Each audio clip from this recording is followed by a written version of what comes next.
Assalomu alaykum hurmatli YouTube kanali kuzatuvchilari va bizning aziz muxlislar. Videoroliklarimiz keng tarqalishi uchun iltimos like tugmachasini bosib qo'yishni unutmang.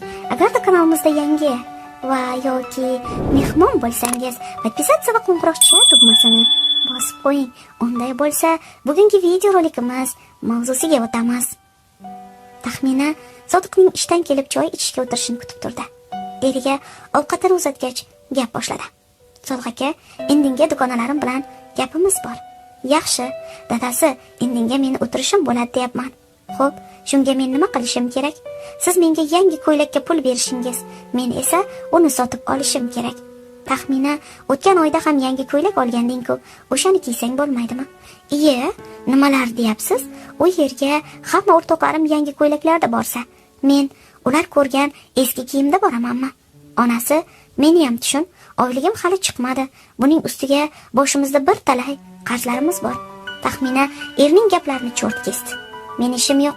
Qayerdan bo'lsa-da pul topib, yangi ko'ylak olib berasiz. Taxmina o'rnidan turib, eriga ko'zlarini biroz qisib, zarda aralash gapirdi. Kambag'alning bolasi baribir kambag'al bo'larkanda. U xonadan chiqib ketdi, lekin Taxminaning so'nggi gaplaridan Sodiqning ko'ksida bir narsa chirt uzilgandek bo'ldi. Taxmina o'g'li Shavkatning yoniga kirib, yonida yotdi. Yarim tun. Taxminaning birdan asmas xuruj qilib, nafasi qisib yuragi sanchiy boshladi. Yonida yotgan Shavkatni paypaslab topa olmas, o'g'li negadir joyida yo'q edi. U yoq bu yoqqa to'lg'anar, havo yetmaganidan qiynalardi. Bir payt o'ng yoniga qattiq ag'darilganidan pastga yiqilib tushdi. Ko'zlari tinib, ahvoli og'irlashdi. Oxiri qo'llarini eshik tomonga cho'zgancha hushidan ketdi. Tongda Sodiq Taxminaning ismini aytib chaqirdi. U ko'zini ochib, pastda ekanini angladi. O'rnidan turib, yotoqxona tomon o'girildi-yu, ko'z oldidagi manzaradan hang-mang bo'lib qoldi. Taxminaning jonsiz tanasi o'g'lining divanida yotar, ko'zlari ochiq edi. Sodiq titragan lablari ila uning ismini aytib, qattiq siltardi. Avvaliga Taxmina hech narsani tushunmadi, fahmlamadi. Biroz vaqt o'tgach, ya'ni xonaga shifokor kirib kelganida hammasi ayon bo'ldi. Bandalik ekan uka, bardam bo'ling. Sodiq shifokorning so'zlarini eshitib, jim turib qoldi. Taxminaning yuzlari ayanchli tus oldi. Bir necha soatda uyda qarindoshlari yig'ilishdi.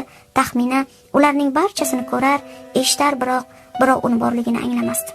Taxmina xonaga yig'ilgan mahalladosh ayollarning gaplarini tinglay boshladi. Yoshi nechada edi? Endi 27 ga kirgan ekan. Voy tavba, o'zi qanaqa ayol bo'lgan rahmatli. Bilmaymiz. U unchalik mahallaga qo'shilmasdi, ammo qo'shni Xurramxonning aytishicha, eri bilan kunda bo'lar bo'lmasga janjal chiqarib urushar ekan. Eri o'zi juda yaxshi odam. Mahallaga, qo'shnilarga ko'p yordami tekkan. Bechora Sodiqjonga qiyin bo'ldi-da. Taxmina tashqarida Sodiqni hali nima bo'lganini tushunib yetmagan o'g'liga to'n va do'ppi kiydirayotganini ko'rib, ularning oldiga bordi. Shavkatning jajji qo'llaridan tutgisi, lo'ppi yuzlaridan o'pgisi kelar, biroq buning iloji yo'q edi. So'ngra Taxmina e'tiborni eriga qaratdi. Uning mung to'la ko'zlariga nazar tashlab, o'zingning-da yig'lagisi kelar, ammo negadir ko'zlaridan yosh chiqmasdi. U Sodiqning egindagi ko'ylagini biroz urinib qolganini ko'rib, g'alati bo'lib ketdi. Hayotligida ha deb o'zi uchun yangi kiyim olaveribdi-ku, erni sira o'ylamabdi. Sodiqjon o'g'lini kiyintirib bo'lishi hamonoq qotmadan kelgan, bo'ylari uzun bir yigit uni chaqirdi. Taxmina ulardan uzoqda bo'lsa ham nima haqida suhbatlashayotganini eshitib turardi. Sodiq aka, kelinoyimni qayerga ko'mamiz? Sodiq biroz o'ylangandan so'ng javob berdi. O'z ota-onasining yoniga. Bu gapdan Taxmina cho'chib tushdi. Nahotki u bugun ota-onasining yoniga dafn etilsa? Ukajon, o'zingiz bu yog'iga qarashib yuborasiz iltimos. Taxmina bu gaplardan bexabar qoldi, chunki u allaqachon o'z xonasiga kirib olgandi. U nimqorong'i xonada atrofni ko'zdan kechirar, buyumlariga qarab chuqur o'yga tolardi. Kiyim javonida atigi bir martagina kiygan, hozirda esa egasiz bo'lgan ko'ylaklar, kitob javonida esa faqat chang artganida teginadigan, boshqa payt e'tibor bermaydigan Qur'on, stulda erinigina foydalanadigan, o'zi kir yuvganda ushlaydigan joynamoz turardi. Taxmina ko'pchilik singari namozni qariganda o'qimoqchi, ro'molni ham o'shanda o'ramoqchi edi, biroq ulgurmadi. U kiyimlariga qarab qanchalar latta-puttaga ko'ngil qo'yganini tushundi. Sodiqning esa kiyimlari odmi, sodda edi. Ba'zi ko'ylaklarga bir necha yil bo'lgan bo'lsa-da, hali biror marta kiyilmagan ham edi. Oldinda Sodiq o'g'il Shavkatni ko'tarib o'ychan bir holatda yurib borardi. Negadir qabristonga yaqinlashganlari sayin Taxminaning qo'rquvi oshar, buni to'xtashini chin dildan xohlardi. Qabriston eshigidan kirib borishlari bilan taxmina turli xil ovozlar, chinqiriqlar, oh-vohlarni eshitar. Bu ko'ngilga battar g'ulg'ula solardi. Ana, ota-onasining qabri. Taxmina yonma-yon bo'lgan qabrlarga termuldi. Birdan qayerdandir onasining ovozini eshitdi. Ha, aniq eshitdi. "Ey qizim, seni bunday holatda oldimizga kelishingni kutmagandik." Taxmina tinmay oyi der, ammo onasi buni eshitmaganday gapida davom etdi. "Turmushga chiqqaningdan oldin senga eringning aytganini bajar. Buyurgan ishlarini gap qaytarmay qil demabmidim? Sen esa bunday qilmading va oqibatda bugun rizoligisiz qolding. Agar eringning so'zlariga itoat etganingda sen eng taqvodor, eng sabrli va jannatli ayol bo'larding. Mana bu insonlar nega qichqirayotganini bilasanmi? Ularning ko'pi azob chekkanidan tortsa, ba'zilar senda benamozni qo'shni bo'layotganidan nola qilishyapti. Seni Alloh kechirsin, lekin kechirarmikan?" Onasining sirli ovozi tinishi bilan u anbar ichida paydo bo'ldi. Bu vaqtda go'rkovlar lahatni ham kovlab ochishdi. Taxmina o'zi ko'miladigan joyga nazar tashlab hayratdan dong qotdi. Uning qabridan ilonlar bosh ko'tarar, tagidan esa olov yonib turardi. Erkaklar bu holatni ko'rmaganday Anbarni qabriga yaqinlashtirishdi. Taxmina erining bir qarashda ma'no o'qib bo'lmas yuzlariga so'nggi bor termuldi va ko'zlariga endi yosh keldi. U Tangriga yolvora boshladi. "Yo Rabbim, men gunohkor bandangni afv et. Menga yana bir imkon ber. Eng yaxshi ayol, taqvodor inson bo'lishimga, erimning roziligini olishimga ruxsat ber. Meni hayoti dunyoga qaytar. Endi kech." Taxminani o'z ukasi ichkariga qo'ydi va birinchi tuproqni tashladi. Taxmina qichqirdi, yolvordi, kechirim so'radi, ammo boshidan boshlashni istar, Sodiqning yonida bo'lishni, o'g'lini suyib erkalashni xohlardi. Tuproq tashlanganda qabr ichi qizib, torayib borardi. Oxirgi tuproq tashlanganda qabr shu darajada qizib ketdiki, bunga chiday olmay qoldi va bor kuchini yig'ib baqirdi. Taxmina qo'rqib ko'zlarini ochdi. U jiqqa terga botgan og'ir nafas olardi.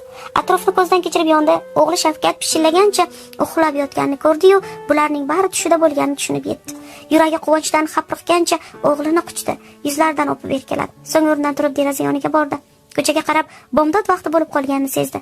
Taxmina oshxonaga kirib ilk bor erining tahorati uchun suv hozirlashga kirishdi.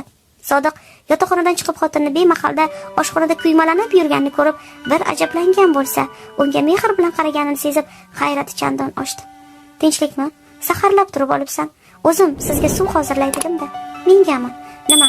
Meni sizdan boshqa xo'jayinim bormi?"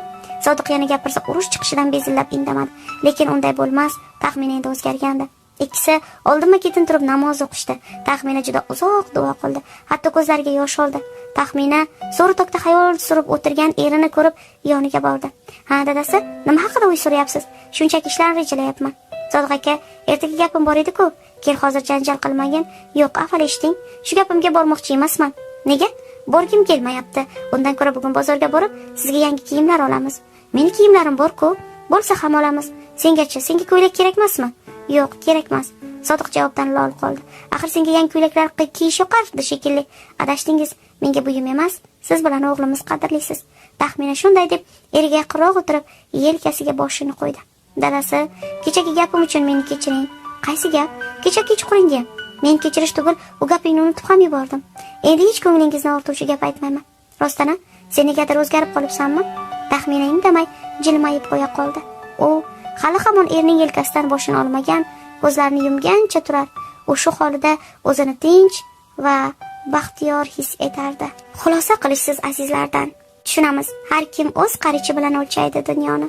Har kim har xil fikrga boradi bu hikoyamizni eshitib, ammo kimdir qandaydir saboq olgan bo'lsa, biz bundan juda minnatdor bo'lamiz. Xayr azizlarim, sog' va omon bo'ling, o'zingizni ehtiyot qiling. Axir siz ham kim uchundir butun bir dunyo, kim uchundir olayotgan nafasidan-da aziz va qadrli insonsiz. Shunday ekan, o'zingizni ehtiyot qiling.